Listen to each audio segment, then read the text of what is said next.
Nah, terus yang kelima ini yang paling tingkatan yang paling tinggi ini adalah yang tadi itu dia kalau misalnya dibunuh hidup lagi. Yang tinggi yang ketiga itu sudah mulai memasuki sel-sel tubuh. Jin ini mulai memasuki sel-sel tubuh. Nah, jadi sel-sel tubuh ini bisa beregenerasi dengan cepat yang tadi. Tapi jadi kalau misalnya dia gagal, dia harus ngulang lagi iya, dari ngulang awal. lagi, nggak boleh. Makanya bisa lama gitu. Ini puasanya kayak gimana? Sama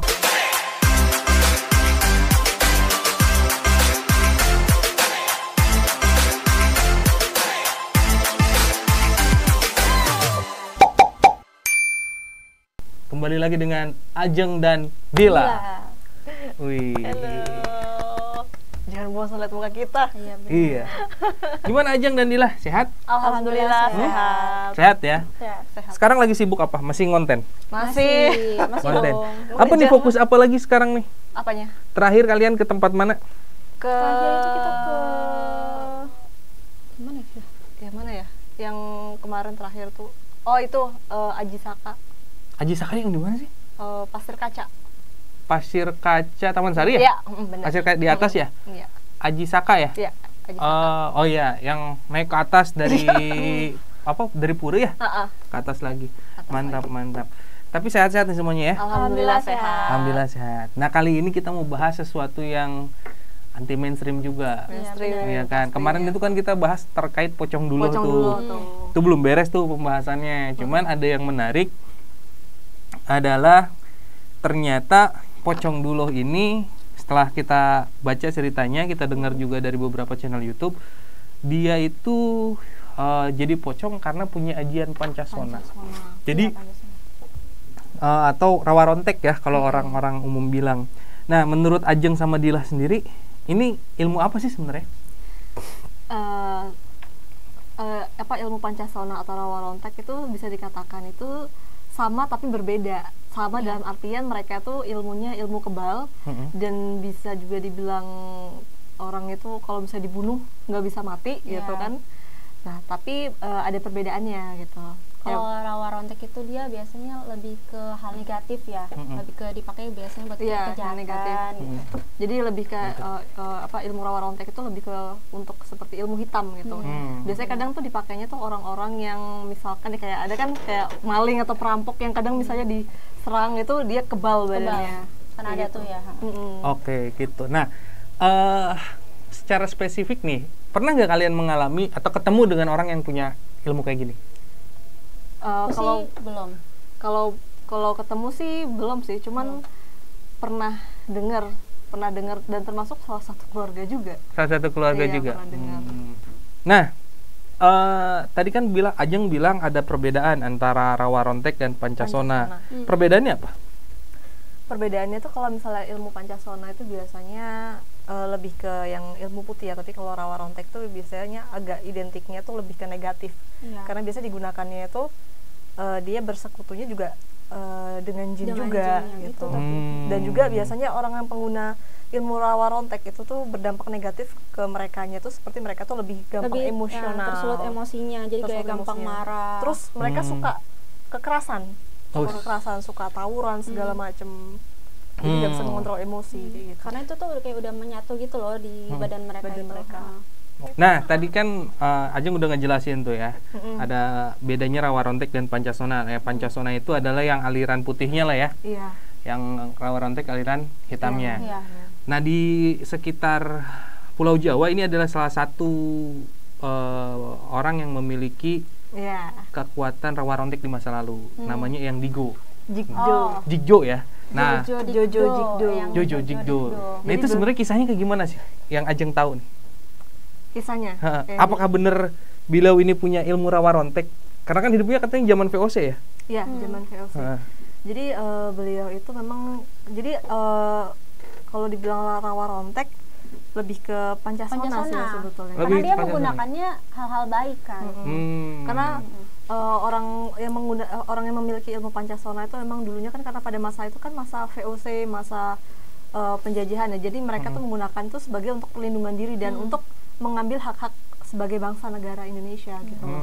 Jadi untuk menjaga diri gitu, kayak gitu. Jadi Eyang Jojo Dikdo ini bisa dikatakan beliau ini merupakan Patih Blitar. Patih Blitar, dan sempat menurut cerita juga beliau ini sempat dikabarkan meninggal sampai 3 kali gitu. Sampai 3 kali gitu kan.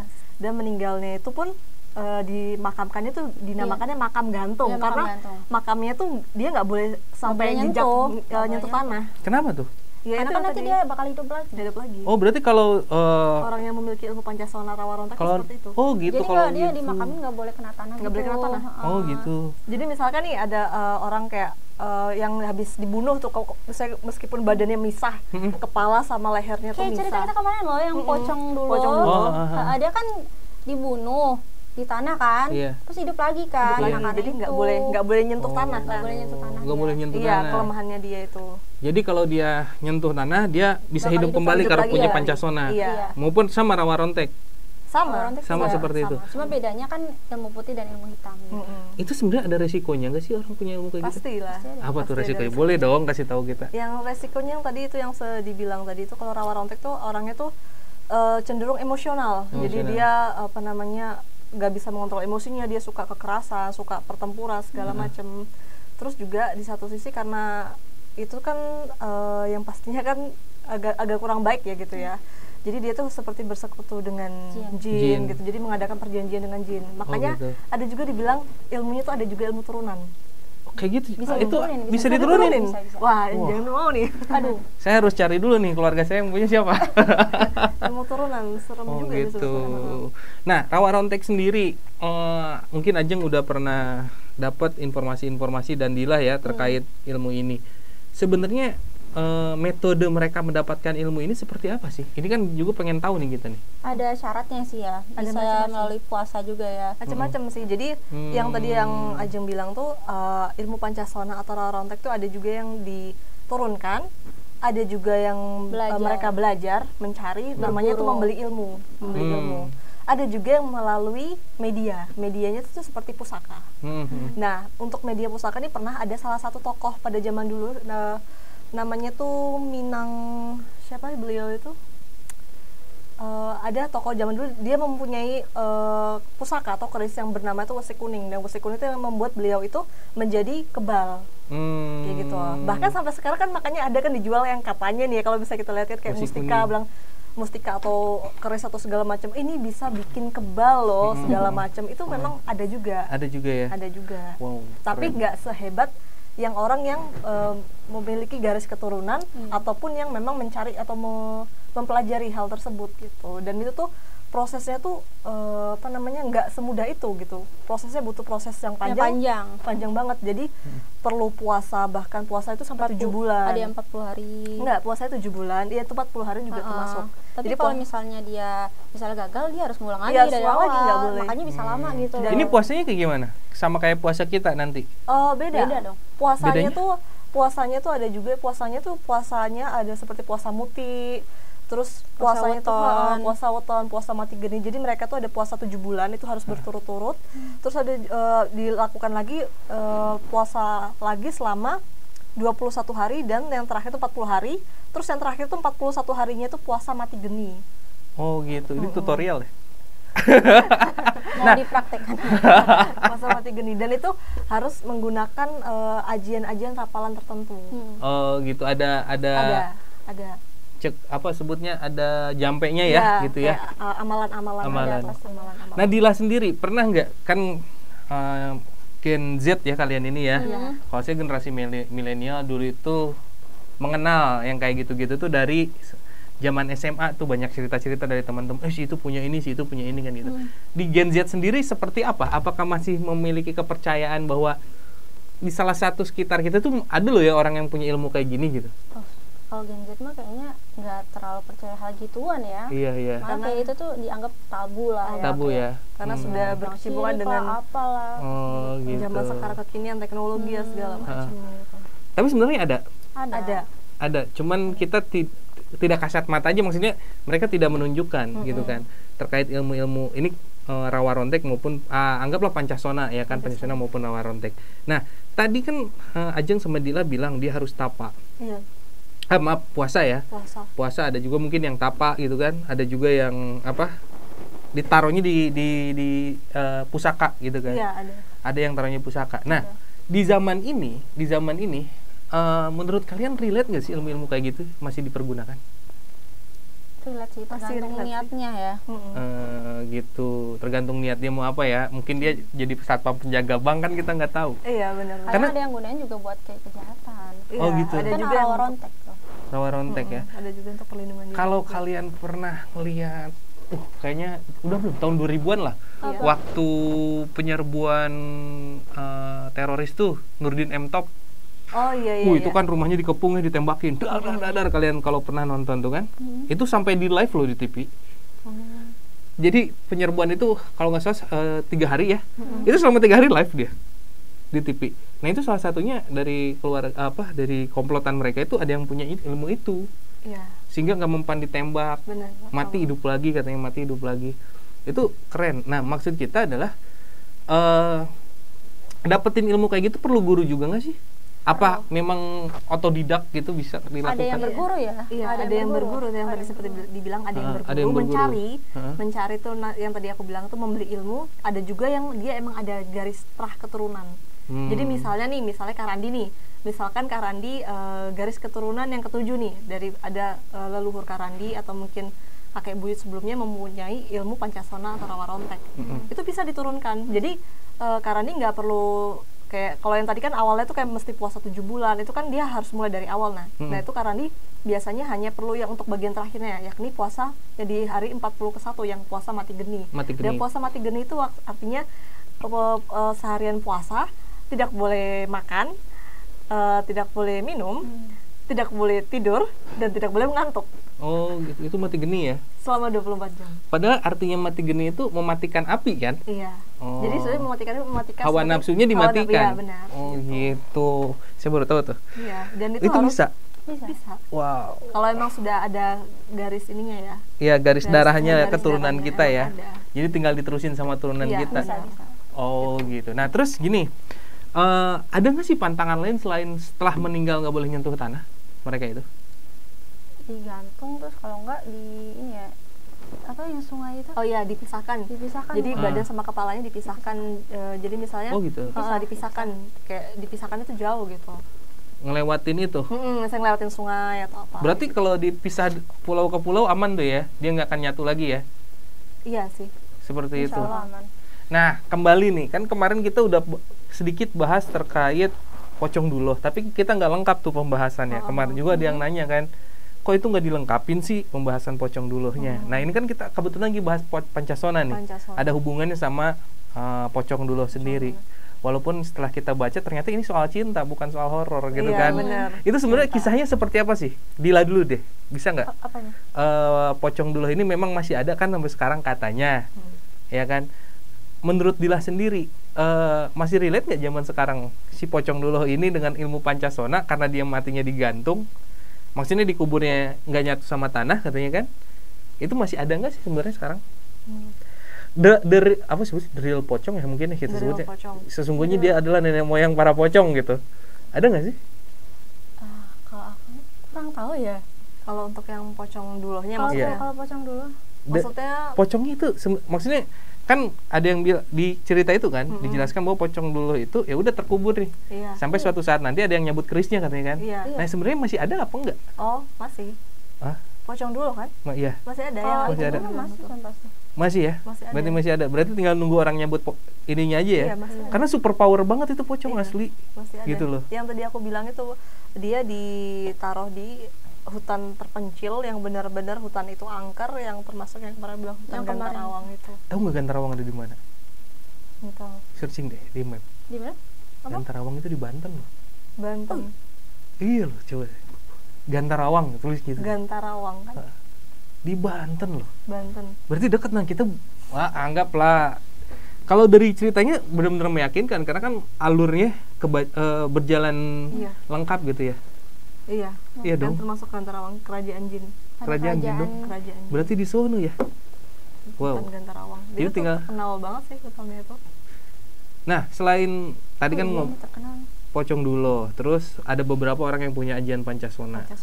Tadi Ajeng kan bilang di keluarga sendiri ada tuh, ya kan? Iya. cerita spill dong sedikit tuh di keluarga gimana? Sebenarnya lebih ke ilmu kebal kali ya. Iya, jadi namanya.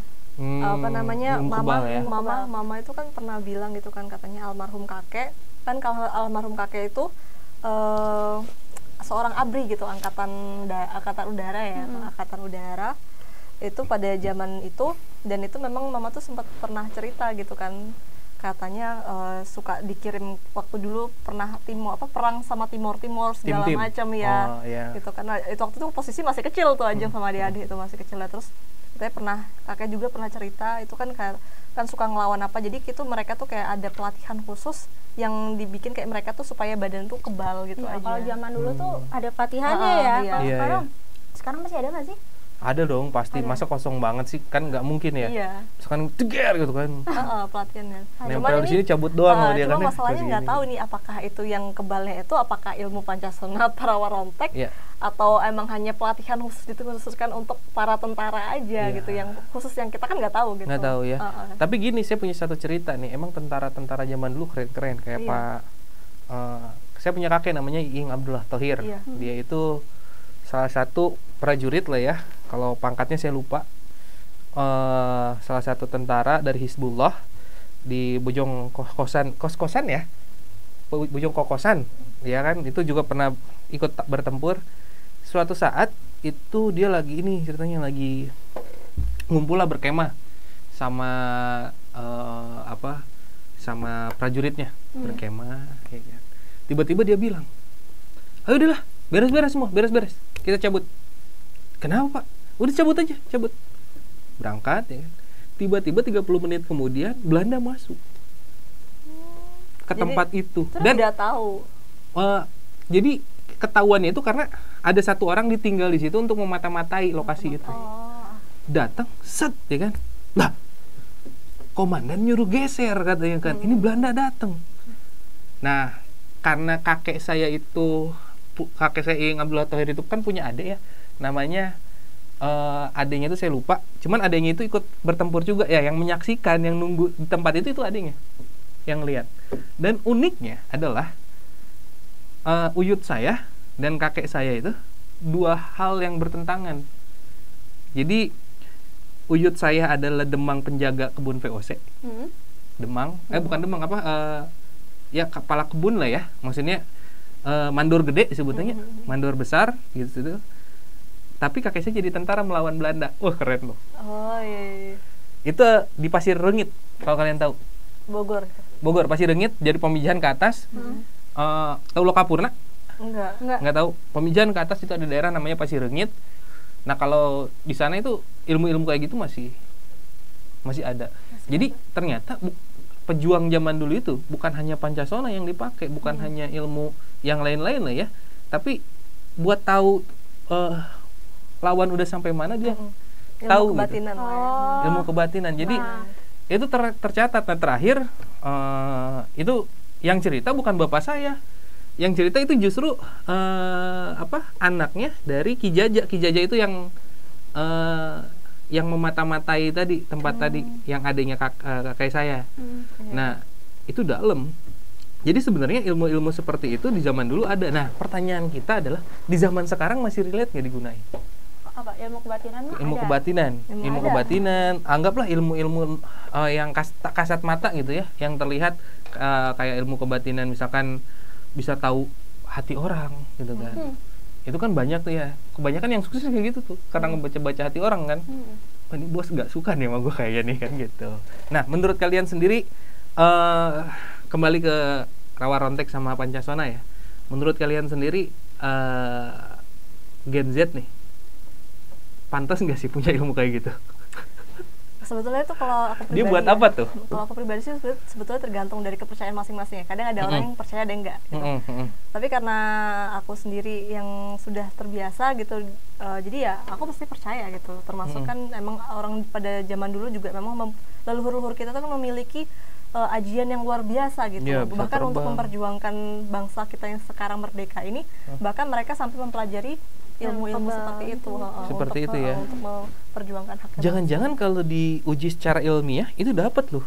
Maksudnya hitungan-hitungan baik itu secara fisika maupun kimianya kan. Iya. Kayaknya bisa dapat. Kenapa sih orang ini udah dipenggal bisa nyambung lagi gitu kan? Ya itu ada sebenarnya kan tadi ilmu Pancasona itu juga ada tingkatannya. Oh, ada 3 tingkatan ya? Apa sih? Itu yang kalau Pancasona ada 5 tingkatan, kalau Rawa Rontek ada 3. Banyakan Pancasona tingkatannya. Kalau tingkatannya apa aja tuh? Jadi kalau ilmu Pancasona tingkatan yang pertama tuh tingkatan yang paling dasar ya. Tingkatan yang paling dasar tuh jadi apabila badan kita itu tuh disentuh oleh benda-benda yang berbau dengan logam, besi, tajam, itu bakal tuh melunak. Push. Gitu. Jadi kayak maksudnya lunak aja. Ini misalkan besi nih atau golok ke kita melunak dia. Iya, jadi melunak gitu. Itu yang paling dasar, dasar loh itu. Terus yang kedua itu apa namanya? Jadi kalau kita menjalankan puasa ya, jadi seperti yang tadi aku bilang ada puasa muti, puasa weton, puasa mati geni, kayak gitu. Jadi mereka itu doanya tuh cepat terkabul. Terus ada juga yang mereka yang memiliki ilmu ajian Pancasona itu mereka bisa menembus dimensi alam lain. Jadi mereka alam goib, mereka bisa berkomunikasi dengan makhluk-makhluk, bahkan mereka bisa memerintah. Gitu, memerintah makhluk dalam bangsa-bangsa jin tertentu. Ini Pancasona ya, bukan Rawa Rontek, masih Pancasona. Pancasona. Okay. Nah, yang keempat itu mereka bisa memadamkan api. Kayak kebakaran hutan. Hutan bisa. Gitu. Iya. Ya, lanjut. Memadamkan kebakaran hutan. Terus yang kelima ini yang paling tingkatan yang paling tinggi ini adalah yang tadi itu dia kalau misalnya dibunuh hidup lagi. Dibunuh hidup lagi meskipun kepalanya dipenggal, tangannya, tubuhnya kayak dimutilasi lah ibaratkan lah ya. Mutilasi sampai udah nggak berbentuk, tapi selama itu masih bisa menginjak tanah, dia masih bisa hidup lagi, menginjak bumi. Begitu misalnya nih tangannya kepotong nih Kak ya. Tangannya kepotong, nanti terus nyambung lagi. Habis itu kalau misalnya tangannya luka, itu disembuhkannya itu cuma pakai air putih diusapkan gitu doang. Dia langsung kembali lagi. Ini tingkatan yang paling tinggi. Paling tinggi. Berarti udah nggak bisa dilukai lah ya dia. Iya. Wih. Makanya kan bisa dibilang tuh orang yang memiliki ilmu ajian Pancasona yang paling tinggi itu umurnya panjang-panjang. Ratusan tahun. Ada yang sampai ratusan tahun malahan. Gitu. Nah, kalau Rawa Rontek? Kalau Rawa Rontek tuh ada 3. Apa aja tuh? Boleh dong. Mau aku pengen juga menjelasin kamu. Jadi kalau Rawa Rontek itu yang pertama itu sama aja sih. Yang tingkatan yang pertama itu, jadi tingkatan yang pertama itu jin. Ini kan karena dia bersekutu dengan jin. Jin itu memasuki aura dari tubuh sang pemilik gitu. Jadi yang tadi hampir sama, jadi seperti Pancasona, jadi dibikinnya tuh kebal dengan benda-benda tajam. Terus yang kedua itu jin mulai memasuki tuh bagian dalam tubuh. Jadi badan kita itu seperti keras, seperti batu karang.